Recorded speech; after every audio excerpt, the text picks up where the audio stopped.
Let's now get some more insight into the government's plans for quality education for all Nigerians, and we're now being joined by the Minister of Education, Professor Maman Tahir. Thank you for joining us on the News at 10. Thank you very much for having me. All right, so Honorable Minister, let's begin with the general quality of education in the country, as we have seen a number of our citizens heading to other countries, you may say lesser developed nations, to study. How will you rate the system first, and what do you think can be done to change this trend?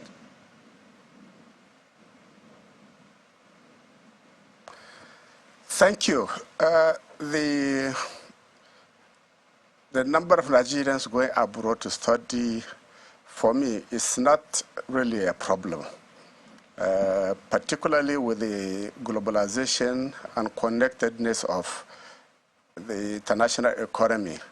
It's not a problem at all for citizens of your country to go abroad and acquire qualifications elsewhere.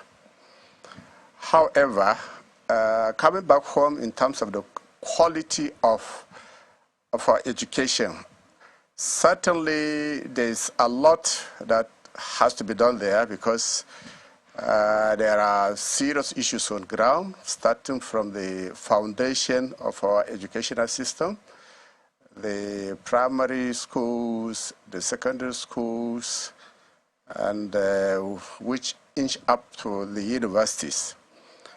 Particularly at that level, there's some segmentation. The public institutions are worse off, but we have good quality private institutions, private schools at the primary and secondary school stages. But of course, those ones are not easily available to the common man. So the main area of concern is the public institutions where the common man sends his children to. Now, as we know, that level of education are essentially within the domain of state governments and local governments. Now, a lot is not being done there. That's why over the years, UBIC has been the main source of fund to provide funding for that level of education. Then secondly, there's also a problem of staffing at that level, because it seems to be the main dumping ground for people who are not really trained to be teachers, who don't have interest to be teachers. A lot of them are there because there's no other job to do.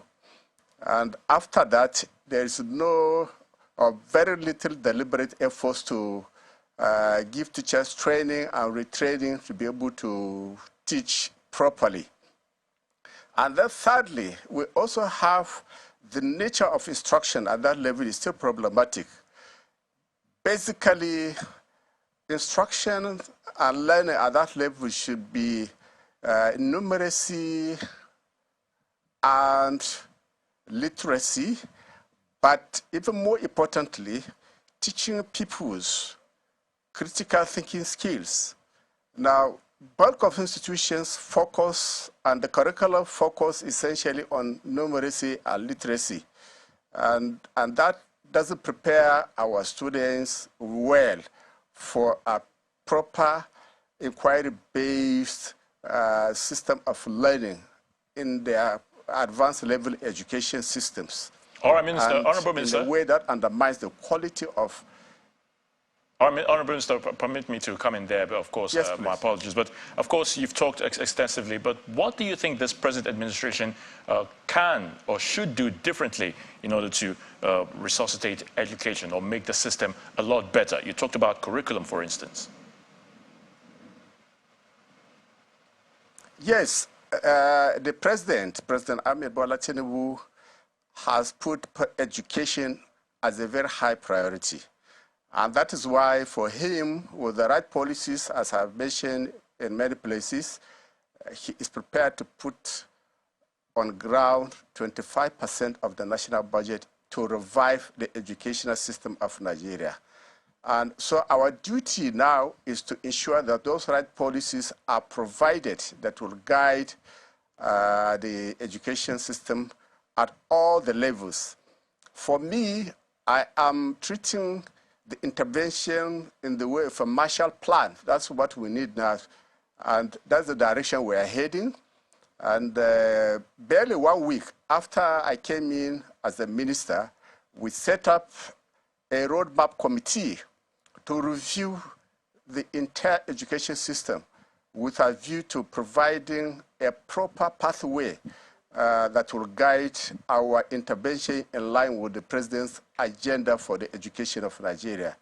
Because any system, any country which doesn't get its education system right is not on the path to development and growth, because the human resources are the main source for the development of a country.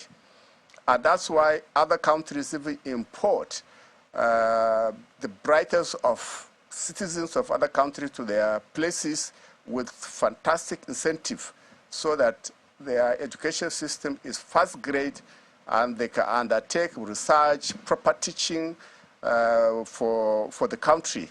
Now, this is what we need to invest in. We need to keep our best brains in the country to provide that level of teaching, quality teaching, and provide innovation and research.